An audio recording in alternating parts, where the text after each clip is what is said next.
MP Arvind మహిళని చూడకుండా MLC కవితపై చేసిన విమర్శలను ఖండిస్తున్నామని PC chairman MLA Jeevan Reddy అన్నారు.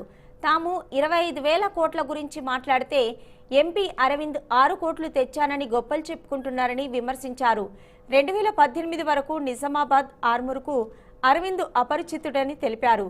కేంద్రం తెలంగాణకు ఇవ్వాల్సిన హామీల గురించి ఎంపీ అరవింద్ మాట్లాడాలని సూచించారు. కాంగ్రెస్ అగ్రనేత రాహుల్ గాంధీ, టీపీసీసీ చీఫ్ రేవంత్ రెడ్డి ఇద్దరు ఐరన్ లెగ్లో అని టీఆర్ఎస్ ఎమ్మెల్యే వ్యాఖ్యలు చేశారు. గురువారం ఆయన మీడియాతో మాట్లాడుతూ తెలంగాణకు రాహుల్ గాంధీ ఎందుకు వస్తున్నారో తెలియదని అన్నారు. నైట్ క్లబ్లో చైనా రాయబారితో ఉన్నది నిజం కాకపోతే బీజేపీ మీద పరువు నష్టం వేయాలన్నారు. రాహుల్ గాంధీ విద్యార్థులు, రైతులకు ఏం చెప్తారో చెప్పి రావాలని డిమాండ్ చేశారు ఎమ్మెల్యే జీవన్ రెడ్డి. రాజ్యాంగ పీఠిక ఏం చెప్తారో తెలియదు. ఇది చాలా స్పష్టంగా can a candidate write different papers of civil services main examination in different language అంటే చాలా స్పష్టంగా బ్రహ్మాండంగా రాసుకోవచ్చు అని 22 భాషల్లో రాస్తుంది యూనియన్ పబ్లిక్ సర్వీస్ కమిషన్.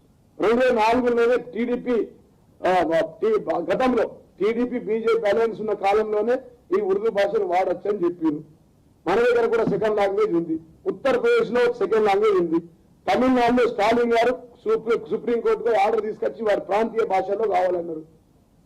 ఇంత స్పష్టంగా ఉంటే ఉర్దూలో దిద్దుతే ఉర్దూలోకి ఎత్తారు, ఆర్టీఓలంతా వాళ్ళే అవుతారు, చెప్రాసులంతా వీళ్ళే అవుతారు.